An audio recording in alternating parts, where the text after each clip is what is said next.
I like having conversations because I can explain myself. A lot of times people get really upset that we don't want to work on their car. Um, they kind of think it's there must be better than me, or there's some they get offended. They really do. And I get it, man.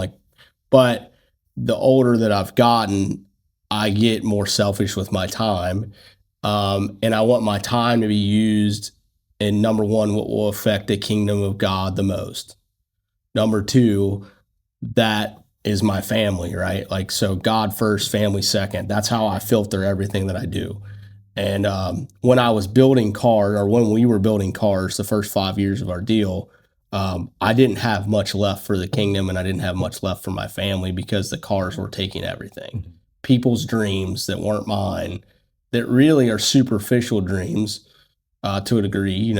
I think that's a whole nother conversation, but there wasn't anything left. So about 5 years ago is when we kind of went this direction and started coming up with these ideas of how to do it. So the cars now are just for us to make content with. That's really it. And that sounds insane, but 90% of our income is coming off the CNC machine and the laser.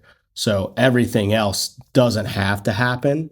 So we've worked our way, thankfully, into a position that's really low stress for the most part. I don't have to deal with clients. I don't have to, I deal with people over the phone, but those are easy transactions. You're not married to them. Man, you build a car for somebody, you're married to them. No, yeah, for sure. It's a whole, and that takes a lot of your soul with it, because your time's the only thing you don't get back. That's it, man. That's the highest currency. People think it's money. It's time, man. That time is a high currency.